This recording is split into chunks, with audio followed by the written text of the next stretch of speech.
Olá pessoal, vamos para a parte 2 dessa nossa primeira aula, que trata aqui do gabinete e da fonte de alimentação.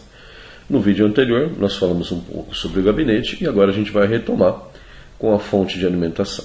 Como eu havia mostrado para vocês, a fonte de alimentação é esse dispositivo, é essa caixinha, e ela fica sempre presa ao gabinete. Essa disposição da fonte de alimentação na parte superior é o desenho deste tipo de gabinete, mas você também pode ter gabinetes onde a fonte de alimentação ocupa a parte inferior. Lembrando sempre que o gabinete deve favorecer a circulação de ar. Você vai perceber que este componente, que é a fonte de alimentação, ele vai aquecer, e aí você precisa ter um fluxo de ar inteligente dentro do gabinete para que este ar quente seja trocado com o ar externo, para provocar aí uma refrigeração forçada. Bom, qual é a principal função da fonte de alimentação? A fonte de alimentação ela recebe o cabo de energia na sua entrada, ou seja, recebe corrente alternada, 110 volts ou 220 volts. Internamente, ela faz uma transformação desse tipo de energia para outros tipos de energia que são distribuídos através desses cabinhos coloridos, tá ok? Cada um desses cabinhos tem uma função, cada um desses cabinhos transporta um determinado tipo de energia e que é específico para determinadas áreas da sua placa e do seu computador como um todo, tá ok? Então, fonte de alimentação recebe entrada de energia, passa por um processo interno de transformação e entrega para a gente vários níveis de energia diferentes daqueles que foram fornecidos na entrada dela. Okay? Você vai se acostumar muito com essa visão desses fios coloridos e você vai entender que cada um deles aí transporta um determinado tipo de energia específico. Pois bem, a fonte de alimentação, a principal funcionalidade dela é fornecer energia para todos os componentes do computador, todos, ok? Placa-mãe, CPU, memórias, disco rígido, inclusive, você coloca o seu celular para carregar na porta USB do computador, então quem fornece esta alimentação para o celular é a fonte de energia, a fonte de alimentação. Uma fonte de alimentação, ela deve ser escolhida de acordo com as suas necessidades atuais e futuras. O que é isso? Existem fontes específicas para determinados tipos de computadores. Quando você tem computadores mais elaborados, com mais poder de processamento, você precisa ter uma fonte também com mais capacidade de fornecimento de energia.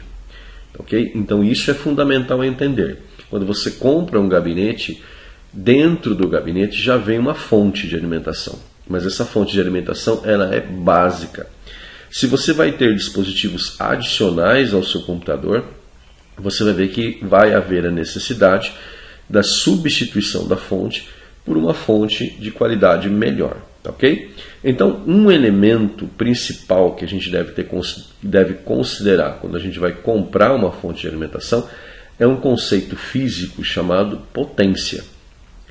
Potência ela é medida em watts, e a gente faz a abreviação aqui W maiúsculo. Tá? O watts determina a quantidade de força que essa fonte é capaz de fornecer para a sua máquina. Quanto mais fonte, quanto mais potência, quanto mais watts, mais dispositivos ela consegue alimentar. Então vamos imaginar o seguinte, você comprou uma fonte de 300 watts, ok? Não estranha a letra feia porque eu estou escrevendo com um mouse, ok? 300 watts. Essa fonte é uma fonte básica e que vem junto com os gabinetes padrão que a gente compra no mercado. Essa fonte de 300 watts ela é capaz de alimentar uma placa-mãe, uma unidade leitora de CD, um disco rígido e só, tá? Que é o mínimo necessário para que o seu equipamento possa funcionar. Se você for comprar mais adiante, uma placa de vídeo, porque você gosta de jogar, se você for comprar um outro disco rígido, manter 2 discos rígidos funcionando na máquina, você vai perceber que esta fonte de 300 watts ela não será mais suficiente. Sua máquina vai começar a desligar, o sistema operacional Windows vai começar a apresentar aquela tela azul de travamento, a máquina congela, porque a fonte de alimentação não é capaz de fornecer energia suficiente para todo mundo ali dentro daquela caixa. Então você vai perceber, por exemplo, que você vai precisar substituir a sua fonte por uma outra, né, e aqui eu estou dando uma amostra só, de 450 watts. 450 watts é mais do que 300 e ele é capaz de alimentar mais dispositivos de forma simultânea. Então, quanto maior o número de watts, mais elementos ela consegue alimentar. O problema é que quanto maior essa potência, mais cara essa fonte é. Então você precisa analisar a relação custo-benefício e funcionalidade. Tá ok? Preste bem atenção, porque no mercado existem dois tipos de fontes, tá? A fonte real e a fonte genérica. A fonte real é aquela fonte que vai te dar os 450 watts direitinho da forma como você comprou. Ou ela vai te dar os 300 watts direitinho da forma como você comprou. Ela te entrega aquilo que foi prometido sempre. E ela tem um custo maior. Ok? Quando a gente fala de fonte genérica, a gente está querendo dizer para você o seguinte, olha, essa fonte de 300 watts, né, ela custa bem mais barato, porém, nem sempre pode ser que ela te forneça os 300 watts. Pode ser que ela forneça no máximo 250, 260, e ainda assim ela está dentro da tolerância de funcionalidade dela. A fonte genérica é bem mais barata do que a fonte real, mas ela não te fornece tudo aquilo que você precisa nominalmente. Pode até ser que forneça, mas geralmente ela utiliza componentes de qualidade um pouquinho inferior, a montagem, o projeto é um pouco mais simples, até para favorecer um pouco o custo.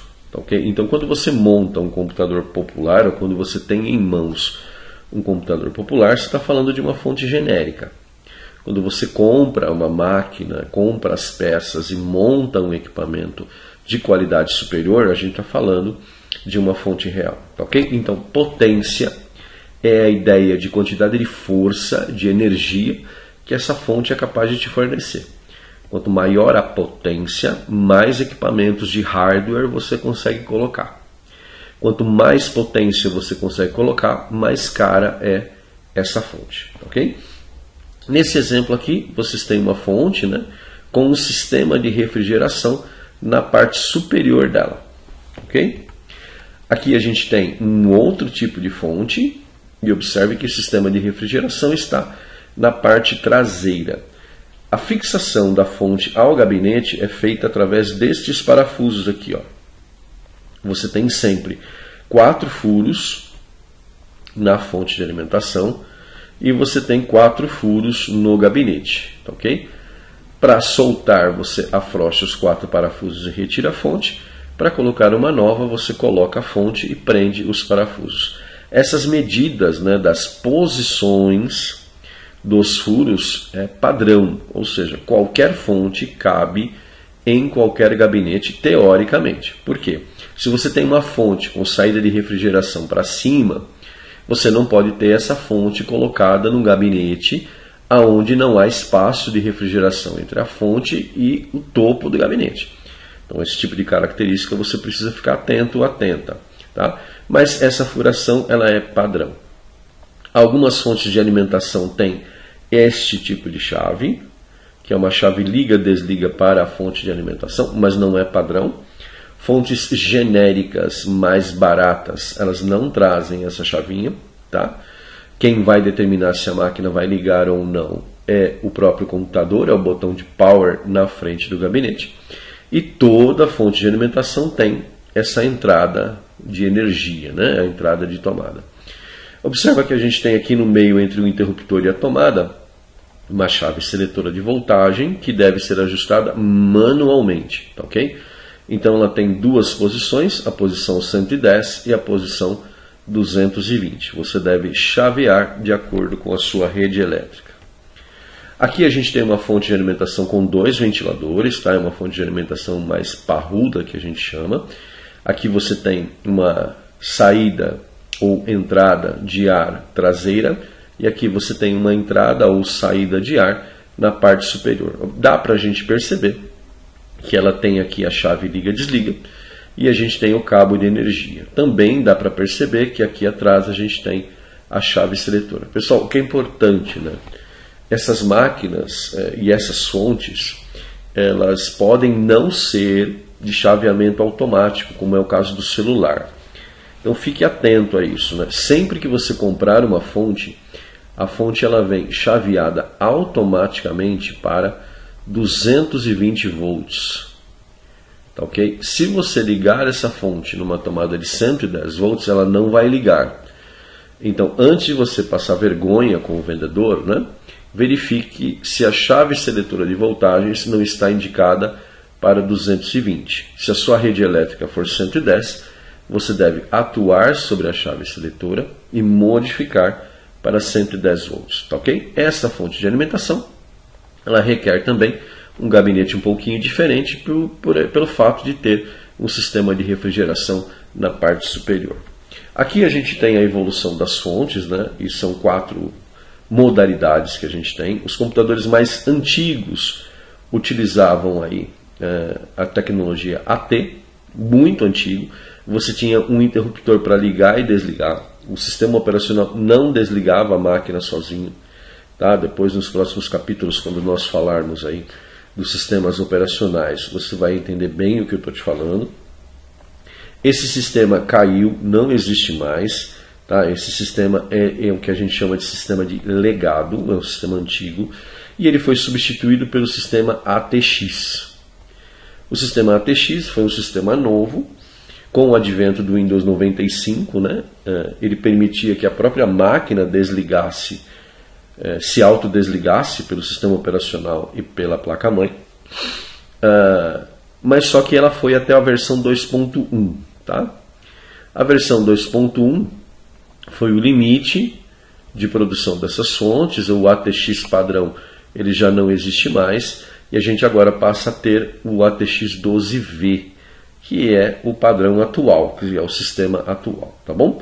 Paralelamente a isso, existe um outro esquema de fonte, que é o EPS 12V, que são fontes utilizadas para computadores mais fortes, né? Para servidores. A TX12V é esse modelinho aqui da imagem que vocês estão enxergando. É o padrão atual. Se você for comprar uma fonte, não fala nada para o vendedor vai te dar com certeza uma ATX 12V. Pois bem, os conectores aqui para que vocês conheçam, o que são conectores, né? São essas peças plásticas que vão ser conectadas aos dispositivos de hardware para fazer com que essa máquina ligue. Tá? Então, uma fonte ATX, que foi aquela que eu falei para vocês, que foi até a versão 2.1, ela tinha esses 3 tipos de conectores. Ela tinha um conector principal, ela tinha um conector secundário de 12 volts, ok? E ela tinha esse terceiro conector, que era um conector auxiliar que algumas placas-mãe utilizavam. Basicamente, como é que é a disposição, né? Esse conector maior é o que a gente chama de alimentação da fonte de alimentação, da placa-mãe, repetindo, né? Esse conector maior é o conector de alimentação para a placa-mãe, e esse de 12 volts, né? Esse conectorzinho menor, é o que a gente chama de conector secundário. Tá? Todas as placas de uma determinada geração para frente precisam ter espaço para receber esses 2 conectores. Algumas placas utilizavam esse conector auxiliar. Tá? As primeiras placas utilizavam, as placas da primeira versão ATX. Depois isso foi sendo desnecessário. O que a gente tem hoje como padrão? Esse tipo de conector para a placa-mãe, que é um conector grande, mais largo, que só tem ele é o único dentro da fonte de alimentação. Toda a fonte de alimentação traz esse monte de fios que a gente chama de chicote, e toda a fonte de alimentação tem esse chicote principal. Além do chicote principal, a gente tem esses outros conectores secundários, que é bom que você já vá se acostumando. Ó. Esse tipo de conector mais chatinho, né? Mais fininho, compridinho, ele é chamado de conector SATA e ele é responsável por alimentar discos rígidos, unidades de USB, externas de USB, tá? São dispositivos específicos que usam esse tipo de conector. Temos este outro também, que ele é mais alto, mais largo e ele tem 4 pinos apenas, que é chamado de conector Molex. Esse conector ele foi muito utilizado nas unidades de CD, DVD e nos HDs mais antigos. Hoje ele está um pouquinho em desuso, porque essas unidades já não fazem mais parte dos nossos computadores, mas é comum que as fontes de alimentação tragam esse tipo de conector ainda disponível. A gente tem esse conector Berg, que é um conector também de 4 pinos, tá, ok? Mas esses pinos eles são quadrados, observe que aqui a gente tem pinos redondos e aqui a gente tem pinos quadrados. O conector Berg ele é utilizado hoje para alimentação de discos rígidos novos, né, mais modernos, unidades externas de alimentação USB, enfim, outros tipos de dispositivos recentes, mas antigamente ele era utilizado para alimentação de disquete. Talvez se você tenha um pouco menos de contato com a informática do que 15 anos, você talvez nem saiba do que se trata o tal do disquete, mas mais adiante eu mostro para vocês, tá? A fonte de alimentação também pode trazer conectores auxiliares, como esses aqui, de 4 ou de 8 pinos. Observe que ele é separado. Então você pode usar só 4 ou pode usar 8. E aqui você tem também um outro tipo de conector auxiliar, que a gente vai ver que é para alimentar os PCIEs, os barramentos PCI Express. E ele pode ter de 6 a 8 pinos. Observa que há uma separação aqui, ó. Você pode conectar 6 ou pode conectar 2. O que é importante saber, né? Toda fonte de alimentação traz um chicote de fios.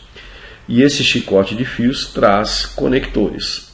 Tem fonte que traz mais conectores, tem fonte que traz menos conectores.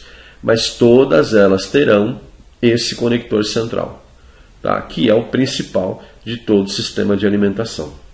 Tem fonte que vai trazer 2 ou 3 conectores SATA, tem fonte que não vai trazer mais um Molex, então você precisa observar isso quando você for comprar. As fontes, elas trazem conectores de sobra, então provavelmente você não vai utilizar todos os conectores, mas isso não faz a menor diferença. Você pode deixá-los soltos dentro do gabinete, tomando cuidado para que eles não interfiram na montagem, mas eles podem sobrar, não há problema algum. Se faltar, significa que você precisa de uma fonte com mais conectores à disposição. Okay? Aí a gente retoma aquele conceito da potência. Quanto maior a potência, mais conectores você tem disponível. Quanto menor a potência, menos conectores você tem. Tá? Eu falei um pouco dessas aplicações, mas estas duas aqui, ó, que eu estou indicando, geralmente elas trazem um pouco de confusão, porque o pessoal não sabe muito, né, onde isso é usado. E eu trouxe duas imagens aqui, ó. Eu trouxe aqui para vocês um conector auxiliar de 6 pinos, tá vendo? E aqui a conexão dele, aonde ela vai encaixado. Isso aqui é uma placa de vídeo, tá, gente? Mais adiante a gente vai explicar direitinho o que é. E ela precisa de um conector auxiliar só para ela. Um outro exemplo, aqui a gente tem uma placa GeForce, você vai ouvir falar bastante dessa placa, que ao invés de um conector auxiliar só, ela precisa dos dois. Tá? Então esta placa, ela requer uma alimentação específica para poder funcionar, e uma alimentação mais parruda. Para isso que a gente usa aqueles conectores auxiliares. Deixa só eu retomar aqui um pouquinho com vocês, até para não causar nenhum tipo de problema de interpretação, né? Observa que esta é a fonte de alimentação e observa que os fios acompanham a fonte, tá? Você não precisa montar esses fios, eles já vêm prontos. O que você vai encaixar, ó, são apenas os conectores, tá? A fonte por si só. E esse conjunto de fios, ela já vem pronta. Observa aqui, ó, nessa outra ilustração, a gente tem a fonte de alimentação e o conjunto de fios, ó. Esse conjunto de fios ele já vem pronto e você precisa unicamente fazer o encaixe desses fios nos dispositivos que estão dentro do gabinete. Tudo bem, pessoal? Espero que tenha sido útil. Nos encontramos nas próximas aulas. Qualquer dúvida, pode me acionar diretamente para a gente poder conversar ou nas aulas de suporte, nos momentos de suporte, tá bom? Forte abraço a todos. Até mais.